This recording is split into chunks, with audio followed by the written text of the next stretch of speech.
Consistency બોલવામાં થોડુંક અજીબ લાગે છે.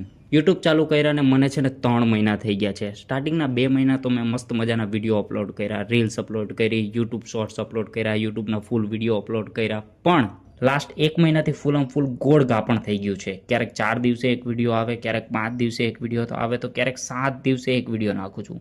તો હવે કન્સિસ્ટન્ટ રહેવું પડશે. તો આ મહિનામાં હું એક ધારા વિડીયો અપલોડ કરવાનો છું અને જોવાનું છું કે રિઝલ્ટ કેવું મળે. અને એનું મેં લિસ્ટ એ બનાવ્યું છે. 1 મિનિટ દેખાડો. બોલ પેન પડી ગઈ.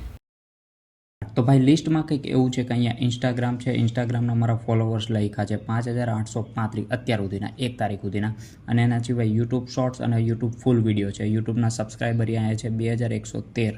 તો આમાં હું એવું કરવાનો છું કે રોજે એટલે હરેક દિવસે એક રીલ્સ નાખવાનું એટલે નાખવાનું, ભલે આકાશ અને પાતાળ એક થઈ જાય. અને સેમ યુટ્યુબ શોર્ટ્સમાં પણ કાયમ એક શોર્ટ્સ નાખવાનો એટલે નાખવાનો જ. અને એના સિવાય યુટ્યુબ ફૂલ વિડીયોમાં તો કાયમ એક નહીં નખાય. એટલે એક દિવસે નાખીશ અને એક દિવસનો ગેપ રહે, બીજા દિવસે નાખીશ, ત્રીજા દિવસનો ગેપ રહે. તો એ રીતે એક દિવસ રહીને એક દિવસનું વિડીયો નાખી. તો આને આપણે 2 પાર્ટમાં ડિવાઈડ કરશું, સ્ટાર્ટિંગના 15 દિવસ અને એના પછીના 15 દિવસ. અને તમને શું લાગે, હું કન્સિસ્ટન્ટ રહી હગી અને કન્સિસ્ટન્ટ રહી તો રિઝલ્ટમાં કેટલો ફરક પડશે? કમેન્ટ બોક્સમાં કમેન્ટ કરી નાખો. તો મળી હવે 15 દિવસ પછી. અને હા, આજનો વિડીયો અપલોડ કરવાનો હોય તો અપલોડ કરીને ખરું કરી દઉં.